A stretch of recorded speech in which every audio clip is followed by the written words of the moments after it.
حضرت ابراہیم علیہ السلام کا ذکر خاص طور پر اس لیے ہوتا ہے کہ حضرت ابراہیم علیہ السلام نے بیت اللہ شریف کو تعمیر فرمایا.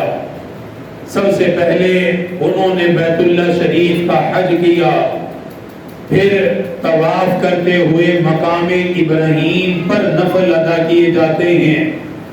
پھر عمرہ کرنے والا صفا اور مروہ کی سعی کرتا ہے.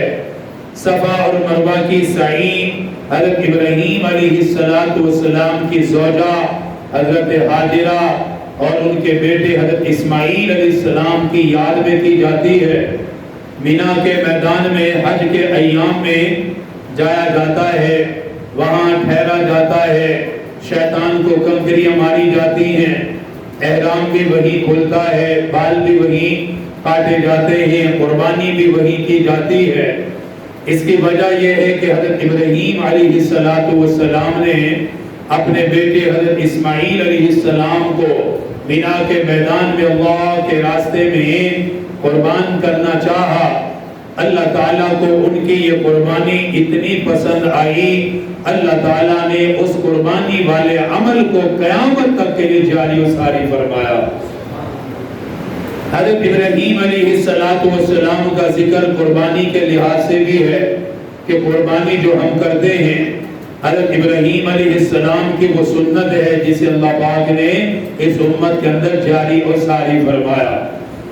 حضرت ابراہیم علیہ السلام، آپ کا نام حضرت ابراہیم بن تارخ ہے علیہ السلام. قرآن کریم میں ان کے والد کا نام آزر بیان کیا جاتا ہے. کچھ کتابوں میں ہے کہ آزر آپ کے چاچا کا نام ہے، تارخ آپ کے والد کا نام ہے. حضرت ابراہیم علیہ السلام، آپ کی دو کنیتیں ہیں، دو چیزوں سے آپ مشہور تھے. آپ کو ابو الزیفان بھی کہا جاتا تھا کہ سب سے زیادہ مہمان نواز حضرت ابراہیم علیہ السلام تھے.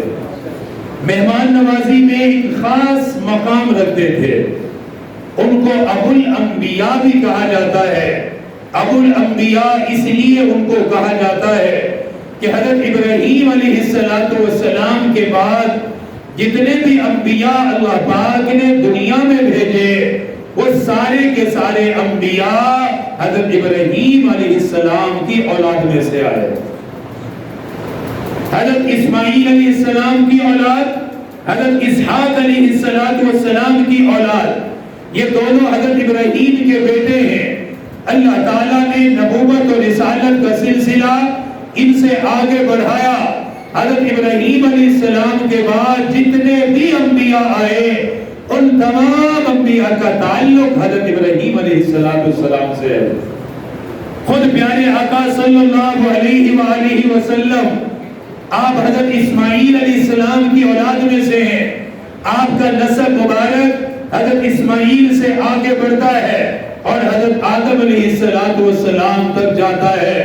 حضرت ابراہیم علیہ السلام کا ذکر اللہ پاک نے قرآن حکیم میں تقریباً 56 مرتبہ کیا ہے. 56 مقامات پر حضرت ابراہیم علیہ السلام کی عبادت، حضرت ابراہیم علیہ السلام کی دعوت، حضرت ابراہیم علیہ السلام کی محنت، حضرت ابراہیم علیہ السلام کی ہجرت، حضرت ابراہیم علیہ السلام کی قربانی، حضرت ابراہیم علیہ السلام کا اپنے بیٹے کو اللہ کے نام پر قربان کرنا، حضرت ابراہیم علیہ السلام کا اپنی اولاد کو جنگل بیابان میں چھوڑ کے آنا، حضرت ابراہیم علیہ السلام کا بیت اللہ کو تعمیر کرنا، حضرت ابراہیم علیہ السلام کا بیت اللہ کو تعمیر کرنے کے بعد دعا کرنا، حضرت ابراہیم علیہ السلام کا سب سے پہلے حج کا اعلان کرنا، پھر اس اعلان کا پوری دنیا میں پھیل جانا، پھر حضرت ابراہیم علیہ السلام کی وجہ سے اللہ تعالیٰ نے مکہ المکرمہ کو آباد فرمایا. حضرت ابراہیم کے ذریعے سے قربانی جیسا عمل آگے بڑھا.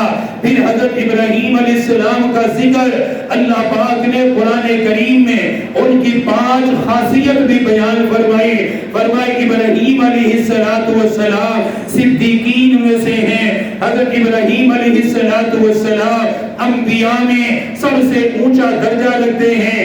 آقا صلی صلی اللہ علیہ وسلم کے بعد پھر حضرت ابراہیم کے بارے میں قرآن میں اللہ نے فرمایا بہت زیادہ اللہ کی طرف رجوع کرنے والے تھے، توبہ کرنے والے تھے، بہت زیادہ دعاؤں میں رونے والے تھے۔ پھر سب سے بڑی ان کی خاصیت یہ ہے کہ اللہ نے ان کو اپنا خلیل بنایا تھا۔ فرمایا وَاتَّخَذَ اللَّهُ إِبْرَاهِيمَ خَلِيلًا، میرے ابراہیم آپ صرف نبی نہیں بلکہ آپ کے رب نے آپ کو اپنا خاص دوست بنایا ہے۔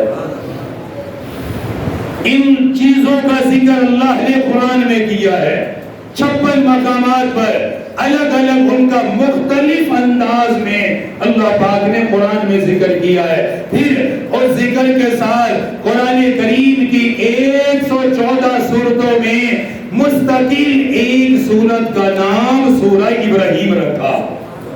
قرآن کریم میں پوری سورت ہے جس کا نام سورہ ابراہیم ہے۔ حضرت ابراہیم علیہ السلام کے نام پر پوری سورت ہے۔ پھر حضرت ابراہیم علیہ السلام کا ذکر اللہ تعالیٰ کو اتنا پسند، ان کی عبادت اتنی پسند، کیونکہ رسول اللہ صلی اللہ علیہ وآلہ وسلم کے ساتھ ان کا بڑا گہرا تعلق تھا۔ اللہ تعالیٰ نے ان کے ذکر کو نماز کے اندر بھی باقی رکھا ہے۔ ہم نماز میں جو درود پڑھتے ہیں تشہد کے بعد کون سا درود پڑھتے ہیں؟ درود ابراہیمی، اس کا نام ہی درود ابراہیمی ہے۔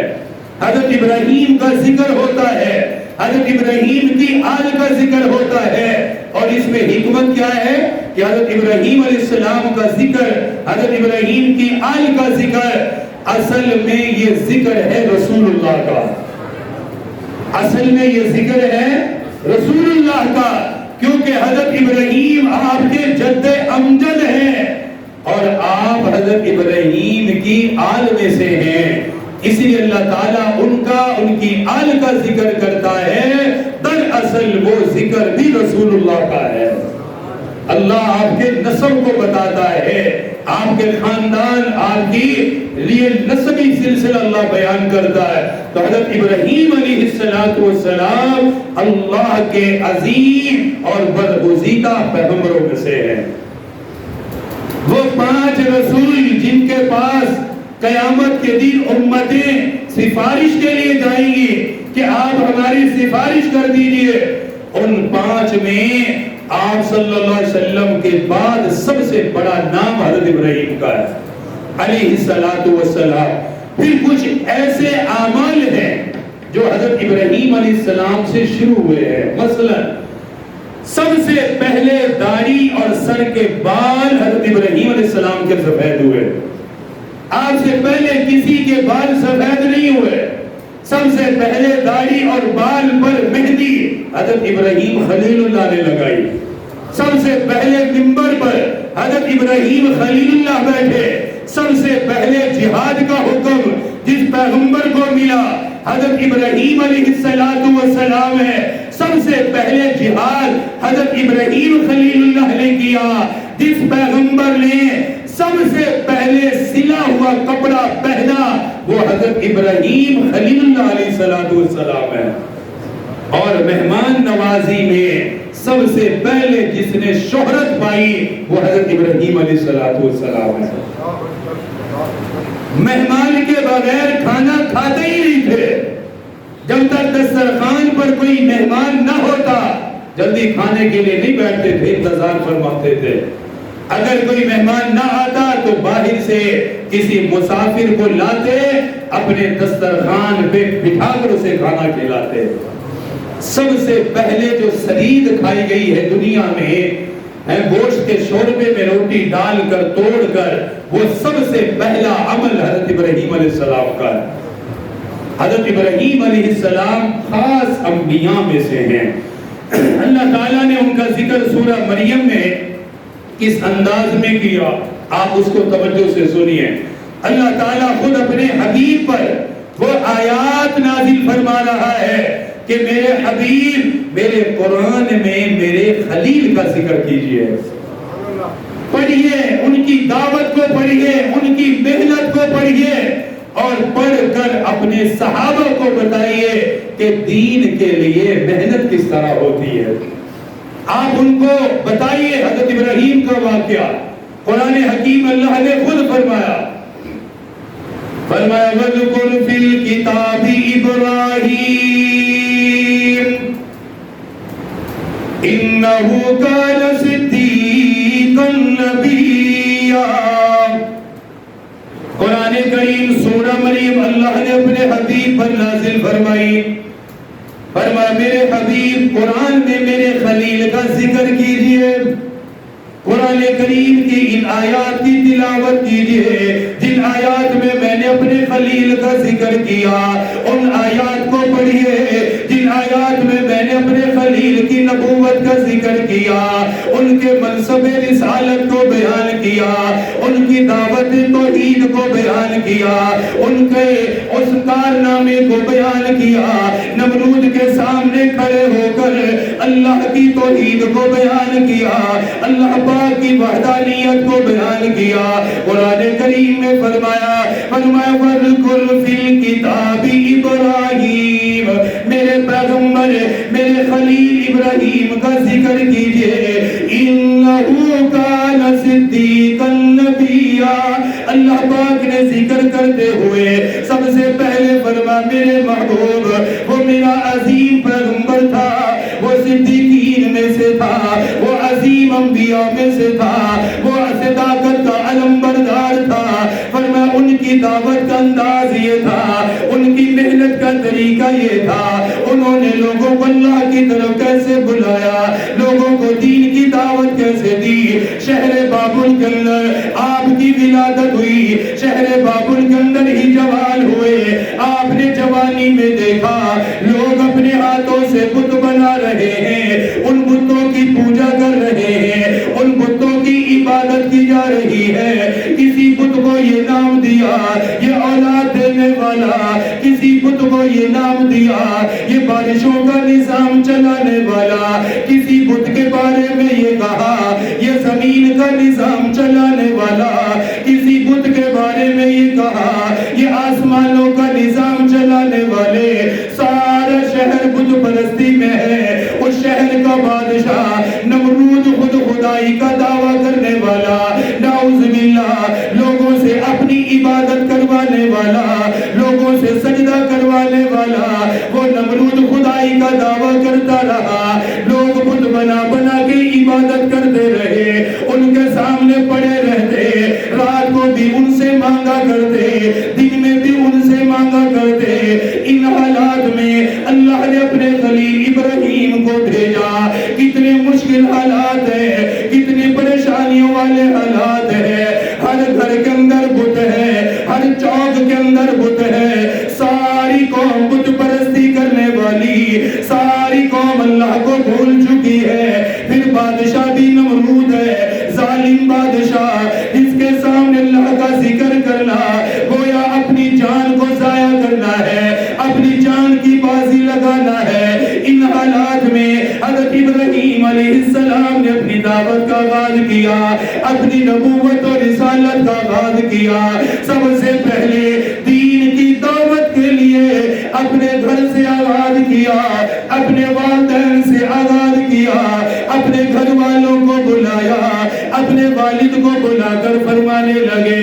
فرمایا اِذْ قَالَ لِأَبِيهِ يَا أَبَتِي. اللہ پاک کو ان کی دعوت اتنی پسند آئی, ان کا انداز اتنا پسند آیا, ان کا بولنا اتنا پسند آیا, اللہ کی توحید بیان کرنا اتنا پسند آیا. ان کا ایک ایک جملہ اللہ نے قرآن میں ذکر کیا. اپنے والد کو کس طریقے سے بلایا, اپنے والد کو کس انداز سے دعوت دی, اولاد کو یہ سمجھایا اگر تمہیں اونچا مقام مل جائے, اونچا مرتبہ مل جائے, اگر باپ سے تم علم میں بڑھ جاؤ, مہارت کے اندر بڑھ جاؤ, پھر بھی ان کے ادب کا خیال کرنا, ان کا احترام کرنا. اگرچہ تمہارے ماں باپ بت پرستی کیوں نہ ہو, بتوں کی پوجا کرنے والے ہی کیوں نہ ہو, پھر بھی ان سے بد اخلاقی نہ کرنا, بد زبانی نہ کرنا, ان سے آواز کو اونچا نہ کرنا, ان کے سامنے الجھ اچھے طریقے سے دعوت دیتے رہنا، احسن انداز سے ان کو بلانا، پیار محبت کے ساتھ اللہ کی طرف انہیں بلاتے رہنا۔ حضرت ابراہیم خلیل اللہ کھڑے ہوئے، سامنے والد ہے، حضرت آزر سامنے کھڑا ہوا، سارا دن بت بنانے والا، بت بنا کے بازار میں بیچنے والا، لوگوں کو بیچنے والا، بتوں کا کاروبار کرنے والا، اپنے والد کے سامنے کھڑے ہوئے، کیسا وہ منظر ہوگا؟ ایک طرف والد کھڑا ہوا ہے، دوسری طرف اللہ کا نبی حضرت ابراہیم خلیل اللہ ہے۔